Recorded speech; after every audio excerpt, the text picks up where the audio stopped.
On se retrouve, nouvelle vidéo, je suis censé vous parler d'enfin de la prise de masse. Donc là, du coup, il est déjà... J'ai pas de montre. Je crois qu'il est 15 heures grosso modo, et du coup, petit café. C'est le moment de vous parler de la vidéo et de la prise de masse, parce que j'ai fini tous mes bilans, tout simplement. Donc là, il me reste que quelques petits messages à répondre, parce qu'il y a eu des interrogations par rapport tout simplement au bilan qu'on a fait. Et puis, il me reste quoi d'autre à faire? Justement, je suis en train de préparer, en fait, les gamelles, les tupperwares pour demain. Pourquoi? Parce que demain, on part en déplacement sur Paris avec la petite troupe habituelle.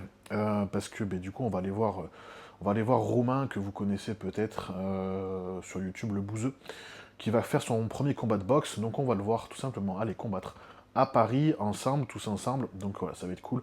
Et on part sur Paris, nécessairement, il faut que les repas soient prêts. Donc les repas, pour tout vous dire, je vais pas vous faire une grande... Enfin, j'ai pas, de toute façon, déjà, j'ai pas filmé tous mes repas de la journée, mais je vais juste vous expliquer à peu près comment ça se passe. J'ai fait un réel dessus de toute façon. Depuis qu'on a attaqué la prise de masse, ma diète n'a pas changé. Donc, en fait, que ce soit mes 8 apports alimentaires dans la journée, ils n'ont pas changé, en fait. Donc ça, je vais vous remettre le passage, comment dire, la vidéo, en fait, du full day of eating que j'ai posté sur Instagram. En fait, c'est la même chose. Donc, le matin, ça consiste avec 300 grammes de blanc d'œuf, 2 œufs, 15 grammes de purée d'amande, 100 grammes de fruits rouges, une banane, 150 grammes d'avoine. Ça, c'est mon repas numéro un. Ensuite, j'ai 2 repas avec 160 grammes de riz cru. Dans un, il y a du bœuf avec de l'avocat, donc 60 grammes d'avocat, 120 grammes de bœuf. Et dans l'autre, il y a 120 grammes de poulet cuit et 10 grammes d'huile. Ensuite, autour de l'entraînement, en pré-entraînement, je vais avoir 150 grammes de crème de riz, 40 grammes de whey, 15 grammes de purée d'amande, 100 grammes de fruits rouges, 50 grammes de compote. En post-entraînement, j'ai 150 grammes de crème de riz, 40 grammes de whey, une banane. Pendant l'entraînement, j'ai 50 grammes de glucides directement en cluster dextrine, qui du coup s'assimile beaucoup mieux que la maltodextrine, pas d'inconfort digestif et tout, donc ça c'est bien. Il me reste un autre repas derrière, ça va être du saumon avec des légumes et 400 grammes de pommes de terre crues. Et enfin, le dernier repas, 100 grammes d'avoine, 200 grammes de blanc d'œuf, 2 carrés de chocolat et 15 grammes de purée d'amande. Voilà la journée type dans mon assiette. Donc ça fait du 5740 calories, j'ai calculé, comme ça vous savez un petit peu tout. Donc voilà, c'est la diète de prise de masse que j'ai actuellement. C'est pas moi qui l'a fait, voilà, faut bien se le dire, j'ai un coach actuellement, c'est Kenny, donc pour l'instant, voilà, c'est lui qui me fait ça. Elle n'a pas bougé, la diète, ça m'a permis de prendre pas mal de poids. Donc voilà, normalement, enfin en tout cas, le plan de Kenny, c'est de continuer la prise de masse jusqu'à fin décembre. Donc ça fera 8 semaines au total de prise de masse, et puis après, on verra ensemble ce qu'on fait. Voilà. Quoi d'autre à dire? Ah oui, on m'avait parlé du budget aussi, parce que forcément c'est un budget. Oui, forcément c'est un budget, mais moi je trouve quand même qu'on arrive à bien s'en sortir quand on fait les bons choix. Bon, le riz ça coûte pas hyper cher en soi. Moi ce que je fais c'est que je l'achète en gros, déjà, premièrement. Les pommes de terre, pareil, j'achète en gros, c'est pas forcément plus cher. Ensuite, l'avoine, du coup je prends de l'avoine normale. Donc voilà, avec des fois je prends. Enfin, le soir je prends de la farine d'avoine de chez Fitness World Nutrition, du coup, ce qui me permet d'avoir un petit goût sympa. Mais voilà. Ensuite, purée d'amande, je la prends chez Fitness World aussi. Quoi d'autre? Après, ça va être la viande le plus cher. Alors le poulet, moi je trouve qu'on arrive à toujours trouver des prix assez intéressants. Donc là, je suis sur des filets de poulet jaunes. Ils sont qualitatifs. Donc je les achète en gros aussi. J'ai l'opportunité de les acheter en gros, donc forcément ça revient moins cher. Pour le bœuf, très honnêtement, je vais en boucherie. En boucherie, en fait, le steak haché coûte moins cher. Je lui demande de les calibrer comme je veux en plus. Et au final, je paye 16 euros le kilo. Donc très franchement, je trouve ça très très honnête. Et le saumon, on arrive toujours à se débrouiller, ici en Bretagne en tout cas, pour qu'il soit pas trop cher. Donc en fait, on arrive toujours à avoir une promo à peu près une fois par semaine, il y a une promo en général, et on y va à chaque fois avec Théo. On paye, je crois, allez, maximum on paye 16 euros le kilo aussi, et souvent là, on arrive à l'avoir à 12,99. Donc franchement, c'est très raisonnable. Donc ça fait quand même un budget, je vais pas vous mentir, on peut pas dire que ça coûte rien, mais honnêtement, je pense que j'ai déjà mangé par le passé beaucoup plus cher que ça. Donc voilà. Je crois en moyenne, si je devais faire un comparatif, je pense que... Enfin, comment... C'est dur parce que j'achète en gros, donc de dire exactement à la semaine combien ça me revient, je dirais que je suis sur les 150, j'ai envie de dire max 150. Ouais, vraiment max. Vraiment maximum 150. Après, j'ai ma dotation du coup de chez Fitness World Nutrition qui me permet d'avoir des blancs d'œufs, la purée d'amande, farine d'avoine, crème de riz. Donc ça, en moyenne, j'en ai pour 500 € par mois. Donc c'est sûr que voilà, ça compte aussi. Il faudrait le rajouter à la course de la semaine. Mais je pense que vraiment dans les 150 €, ouais, c'est vraiment... C'est à peu près le budget que j'y mets, quoi, on va dire.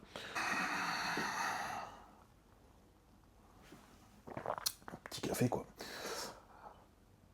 Ah, je voulais revenir sur une interrogation qu'on m'a posée sur Instagram par rapport à un réel que j'ai posté.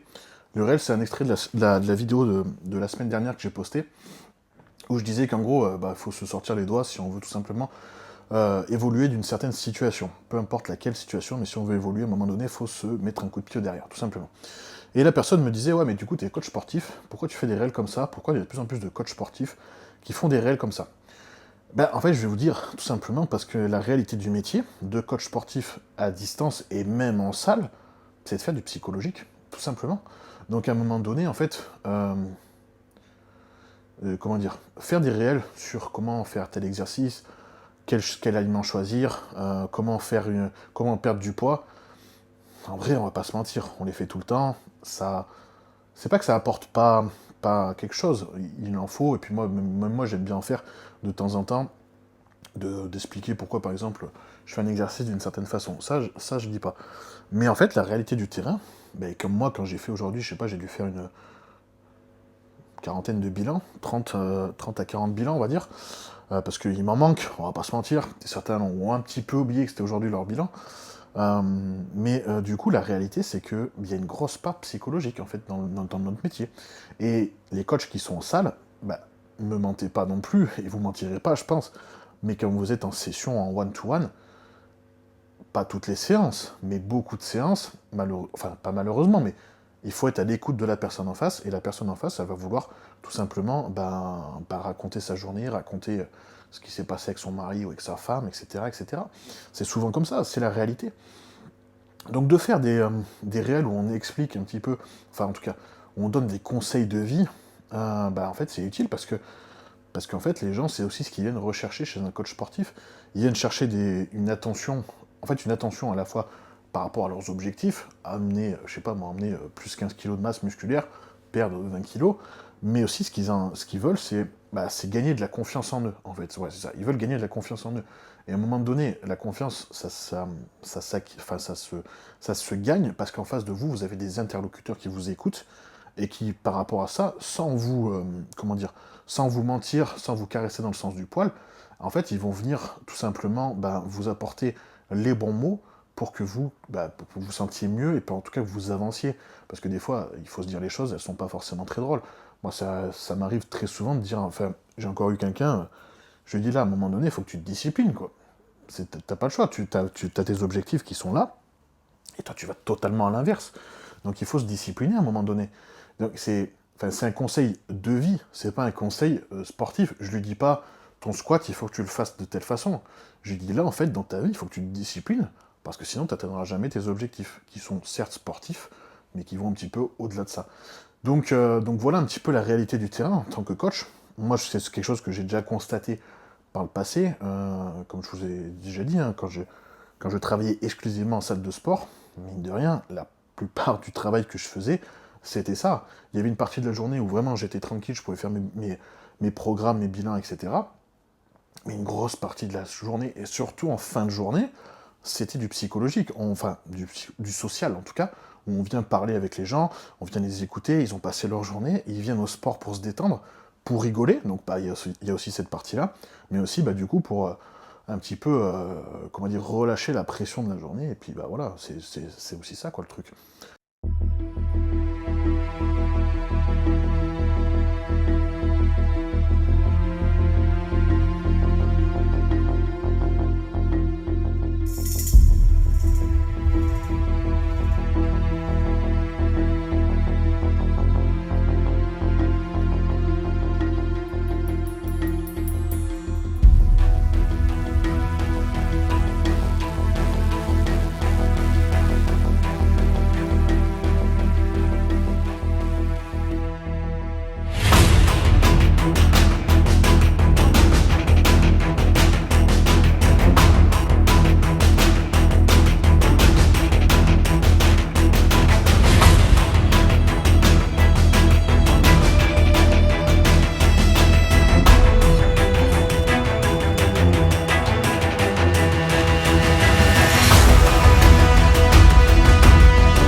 Donc pour rester sur le thème de la prise de masse, là je vous ai parlé de la mienne. Je ne travaille pas forcément de la même façon, moi, avec mes clients. Je travaille déjà avec... Enfin, je veux dire, entre deux clients qui sont en prise de masse, je peux travailler de façon totalement différente. Ça dépend vraiment des objectifs, de la personne en face. Donc comment ne pas foirer sa prise de masse? J'ai envie de dire, en fait, souvent, vous voulez aller trop loin. Voilà.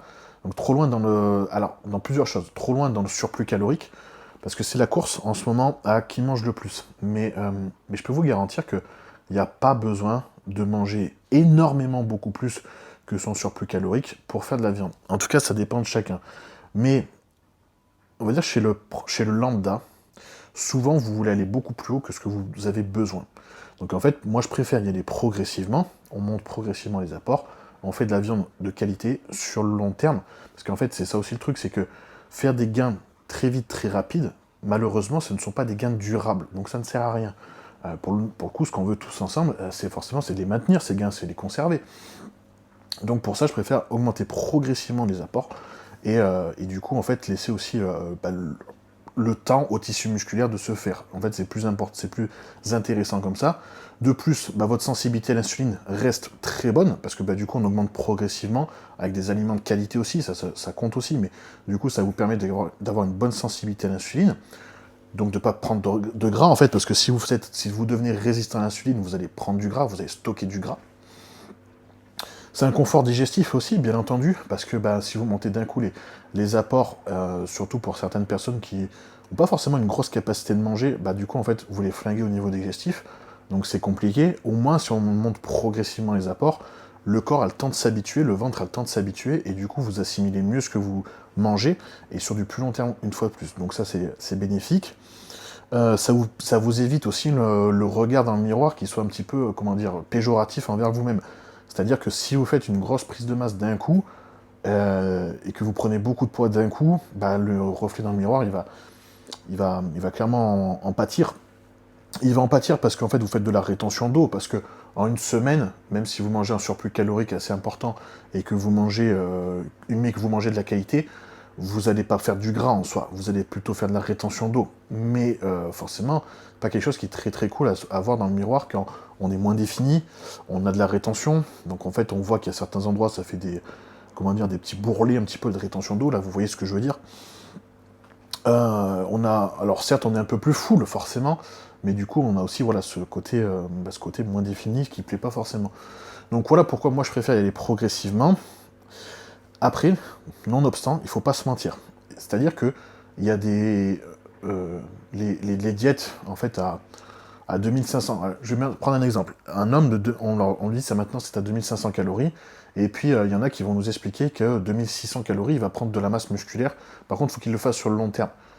Non, en fait, à un moment donné, à la fin de la prise de masse, je vous assure que si vous voulez vraiment prendre de la masse musculaire, il faudra être beaucoup plus que 2600. Mais une fois de plus, c'est la façon d'arriver... alors, je vais prendre un exemple. On va dire que la personne, elle est à 2500, et puis elle va finir à 3500. C'est un exemple.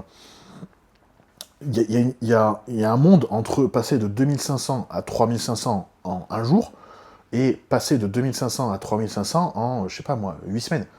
Nécessairement, vous vous doutez bien que le corps, il aura forcément le temps de s'harmoniser, de s'équilibrer, et donc du coup, en fait, votre résultat visuel sera beaucoup mieux. Donc bon, voilà, vraiment pour moi, vaut mieux avoir une approche progressive sur l'alimentation. Alors, vous savez que j'en parle pas trop, mais sur les produits, je suis aussi pour avoir une approche progressive, ne pas envoyer tout d'un coup à balle. Une fois de plus, pour moi, ça n'a pas de sens. Vaut mieux avoir une approche progressive, raisonner sur le temps aussi. Je sais, John Jouett et compagnie, c'est des cycles d'un an. Ouais, je suis pas forcément fan, quoi. On peut faire mieux, on peut faire beaucoup mieux, et beaucoup plus santé aussi. Vous êtes en prise de masse, n'oubliez pas non plus de checker vos marqueurs sanguins, c'est important. Et aussi votre tension artérielle, si vous prenez des produits, franchement, c'est important. Surtout si vous voyez que le poids, il monte d'un coup. Donc voilà. Niveau des trainings, alors pour pas foirer sa prise de masse, est-ce qu'il faut en faire moins ou est-ce qu'il faut en faire plus? Ça va être tendance, En fait, la réponse, elle est vraiment très contextuelle. Pourquoi? Parce que en faire moins, en fait, si on prend en faire moins, si on le prend du côté, on va se reposer, on va avoir suffisamment de repos, forcément c'est intéressant, c'est très logique même.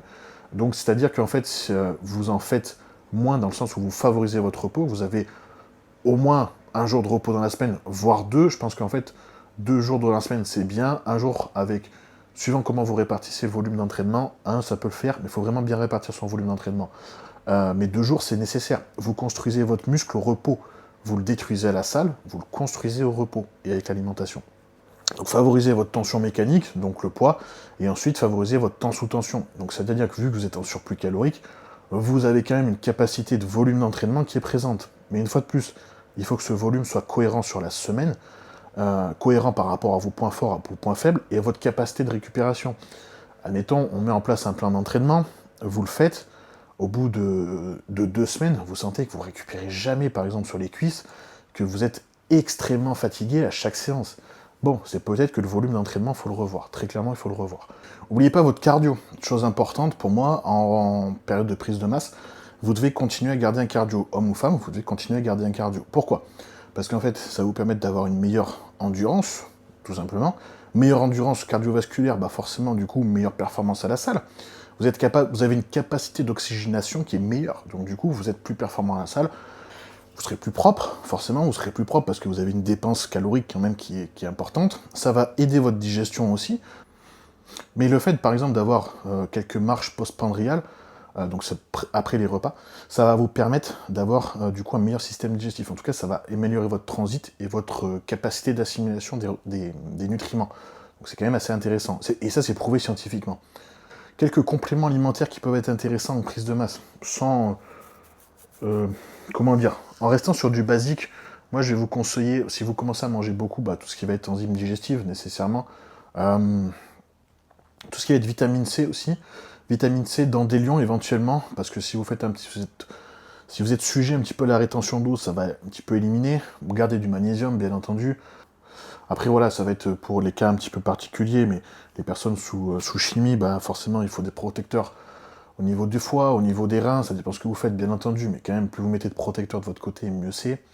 Aussi, en termes de compléments alimentaires, bah, ça va être, comme moi je vous ai dit, je prends de la cluster dextrine. Bah, forcément, ça fait quand même 50 grammes de glucides purs à juste boire, à ne pas manger. Bah, nécessairement, si vous avez un petit peu de mal à manger, bah, en termes de volume, ça va vous aider. Donc voilà, plusieurs petits compléments qui peuvent vous aider.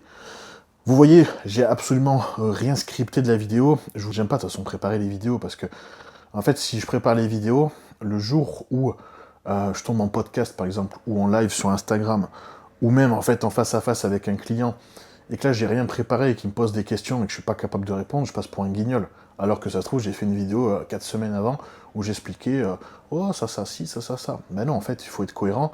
Donc moi, j'essaie de parler toujours de sujets que je maîtrise, on va dire, même si j'essaie d'apprendre toujours, parce qu'il y a toujours à apprendre, mais on essaie toujours de faire à peu près comme ça, quoi.